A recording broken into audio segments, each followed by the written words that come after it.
Oui, bon, aujourd'hui, on se réjouit parce que c'est un grand jour pour tous les réfugiés du monde et en particulier ceux du Sénégal. Vraiment, c'est le seul jour qui nous permet d'exprimer notre joie, de montrer nos soucis, nos défauts et nos difficultés, voilà, à travers le monde et à travers les médias afin que ceux à qui vraiment ils sont dans l'humanitaire puissent venir nous aider. Et voilà. Oui, bon, moi, c'est par rapport aux crises militaro-politiques qui sévit mon pays, la RCA depuis 2013. Voilà, donc il y avait eu beaucoup de tueries. On tuait des gens partout. Donc c'était comme ça que je ne pouvais pas rester au pays. Et j'ai jugé mieux de venir au Sénégal parce que le Sénégal, c'est un pays qui est stable. Voilà, depuis très longtemps, il n'y a pas de troubles. Donc, ce qui faisait que donc, je suis venu au Sénégal pour me réfugier. Oui, bon, pour au moment où j'avais mis pied au Sénégal, au début, ce n'était pas facile. Mais avec le temps, j'ai eu à trouver tous les papiers que je pouvais circuler librement au Sénégal. Bon, pour les papiers, je n'ai pas eu vraiment beaucoup de problèmes. Voilà, donc je peux dire ici, avec le système que le gouvernement sénégalais a mis en place pour donner des papiers, les documentations surtout aux personnes de mobilité ici, moi je vois que ça va quoi, ça va. Oui, au Sénégal, les logements sont là, la santé, tout y est.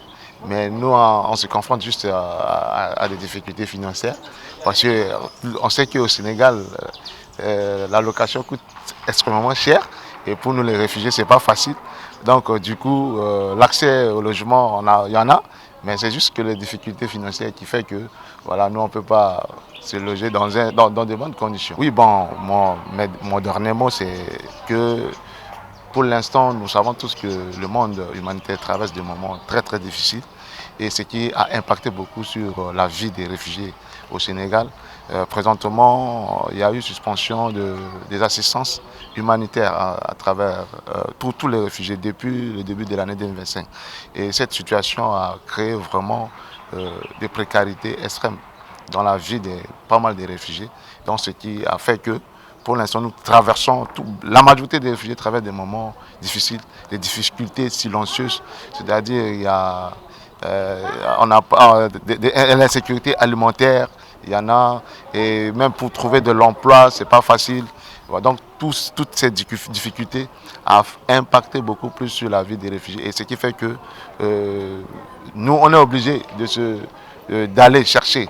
Et donc, je lance vraiment un appel à toutes les parties prenantes, voilà, aux ONG, aux entrepreneurs de nous aider et de recruter les réfugiés, de financer leurs projets et de les soutenir. Parce que les réfugiés, c'est des personnes à qui ils ont des talents, ils ont des potentiels. Mais ce qui leur manque, c'est juste un petit coup de pouce qui pourrait vraiment les aider à se déployer et à aider le pays d'accueil dans lequel nous sommes. Parce que nous sommes aussi appelés voilà, à contribuer économiquement au développement du Sénégal. Donc vraiment, si vous pouvez nous aider dans nos micro-projets, dans voilà, auto-entrepreneuriat, pour que nous soyons avoir cette capacité d'être autonomes et nous gérer nous-mêmes. Bonjour, je m'appelle Beleswe Laetitia. Je suis centrafricaine, réfugiée centrafricaine au Sénégal. Depuis 2013, moi-même je suis victime de guerre parce que j'ai perdu mon mari dans les guerres. On a tué mon mari avec leur papa dans mon domicile, c'est le rebelle Seleka. À cause de Seleka, aujourd'hui, j'ai retrouvé au Sénégal. Bon, au début, c'est pas facile, mais par la grâce de Dieu, on est arrivé. Au début, on est arrivé pour faire le renseignement, parce que le CNR, c'est au niveau de ville.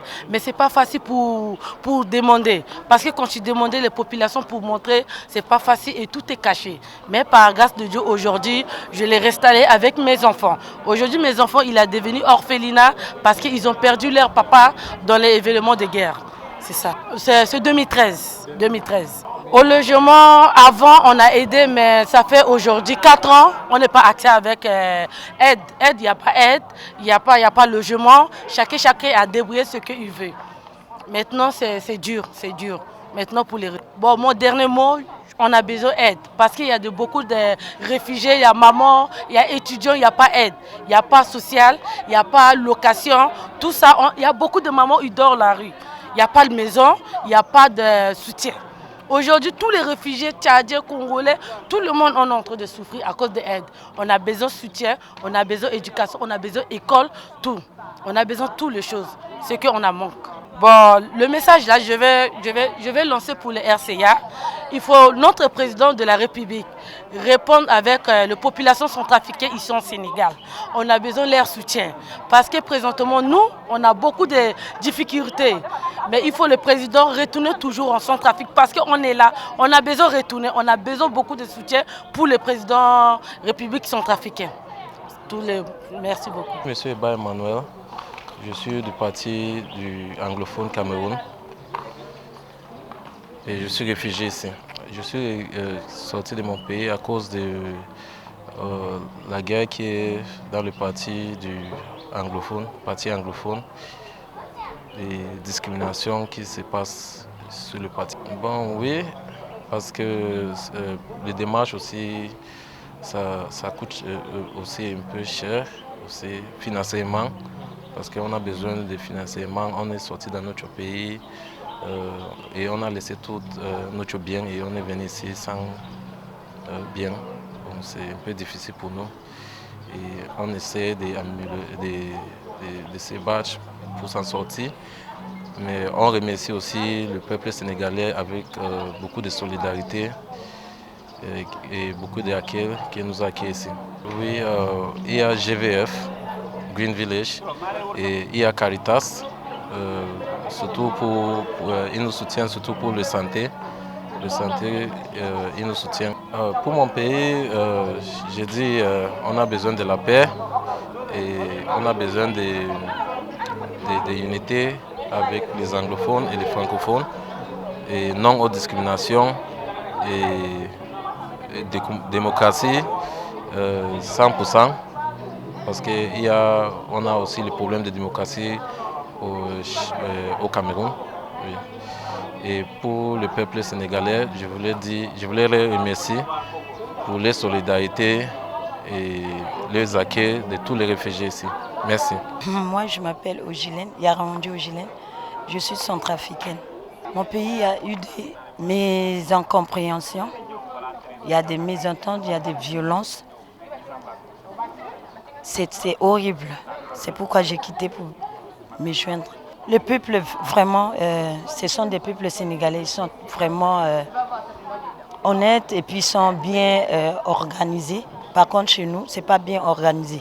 Donc, ils sont bien organisés. Je les comprends, même s'ils n'acceptent pas mes comportements vis-à-vis entre eux. Ils trouvent un peu bizarre, parce que c'est un peu bizarre mon comportement. Donc, c'est un peu difficile pour réintégrer entre le pays a réintégré le Sénégal parce que leur comportement est différent. Mon comportement de vision de ce que j'ai vécu dans mon pays est très violent et tout ça, c'est très différent de eux aussi. Donc ça pose vraiment des problèmes de réintégrer. Donc il fallait une formation au moins 5-6 ans pour comprendre les Sénégalais. Mais au début, je ne savais pas, je croyais qu'ils étaient méchants, tout ça. Mais maintenant, j'ai compris. Moi, je veux que mon pays soit calme, soit ordonné comme Sénégal. C'est un pays un peu ordonné, bien posé.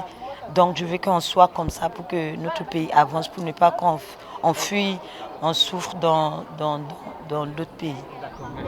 Bonjour, moi c'est Jeanne-Françoise Dame de la communauté tchadienne et la présidente de l'association des femmes réfugiées et demanderesses d'asile. L'événement d'aujourd'hui, c'est un événement marquant pour les réfugiés, surtout les femmes que nous dirigeons.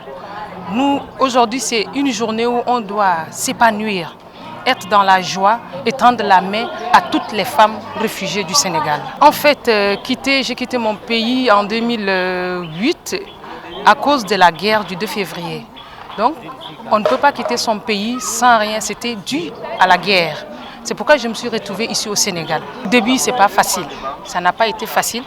Quand on vient dans un pays étranger, on ne connaît pas où qui s'adresser. On s'est fait des démarches par-ci, par-là pour pouvoir... Mais ça, la démarche est très, très, très, très lente. Mais grâce à Dieu, de nos jours, maintenant, ça va beaucoup mieux pour ceux qui viennent derrière nous. Mais nous qui étions avant, c'était un peu plus difficile. Oui, avec cette association réunit toutes les femmes. Les femmes, on doit s'associer On doit unir pour aller de l'avant. On doit se former. On doit aussi s'autonomiser. Si on s'autonomise, on s'en sortira. Je lance un cri de doléance à notre pays, le Sénégal, qui nous a accueillis. Que nous, femmes réfugiées, on a besoin d'aide financière, on a besoin d'aide psychosociale, on a besoin d'aide de la santé. Surtout si on a cette aide-là, on ne peut plus venir tendre la main pour dire qu'aujourd'hui j'ai besoin de 10 francs, 100 francs. Et s'ils nous aident à s'entraider, on pourra aller de là. Mon pays, le Tchad, le Tchad est vraiment déplorable pour la guerre, pour l'insécurité. Mais je demande que soyons toujours forts pour éradiquer ces dangers et ces mal qui nous poussent à quitter notre pays.